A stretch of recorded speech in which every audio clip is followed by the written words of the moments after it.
Bonjour à tous! Je vous retrouve aujourd'hui dans la basilique Notre-Dame de l'Épine à Évron, aux Grandes Orgues, pour vous raconter leur histoire. Tout d'abord, il est à noter que ces orgues datent du XVIIe siècle et ont été installées sur une tribune de chêne clair.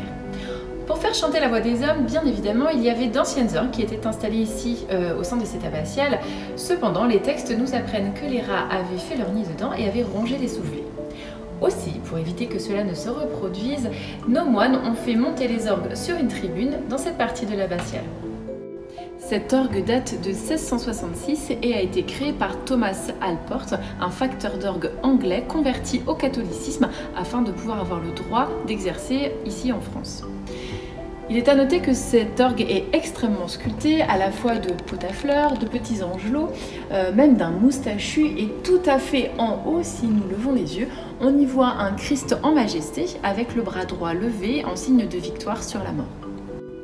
Pendant la Révolution française, malheureusement, cette orgue a été beaucoup abîmée et c'est la raison pour laquelle il devient complètement muet au XIXe siècle. À cette époque, il subit donc d'importantes transformations, notamment avec cette console qu'on a complètement retournée. Imaginez que l'organiste faisait dos au chœur et à la nef, alors qu'aujourd'hui, il lui fait face.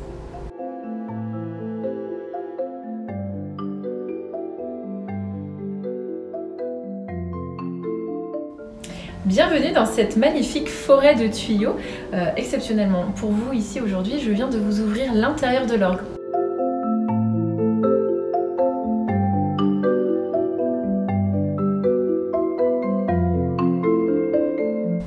Alors comment fonctionne un orgue? C'est très simple. Il faut imaginer que cette collection de tuyaux est en fait une collection de flûtes et que chaque flûte joue un son. Lorsque l'organiste finalement appuie sur une touche de son clavier qui est relié à son tuyau ici, et bien cela sort le son qui est désiré.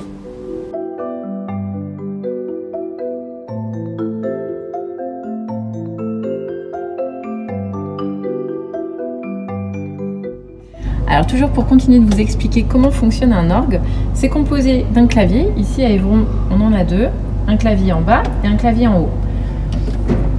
Afin de le faire fonctionner, on a toute une série ici qu'on appelle des tirettes qui correspondent à un son. Toutes les tirettes du haut vont faire fonctionner le clavier du haut.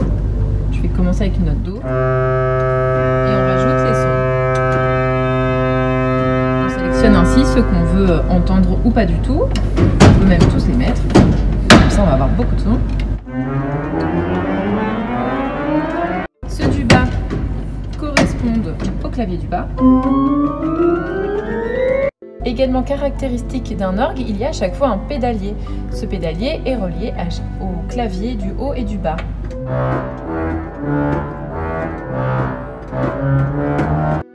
Voilà, j'espère que vous en avez appris un petit peu plus sur les grandes orgues ici à Évron. Et en attendant, moi de mon côté, eh bien, je continue à m'entraîner.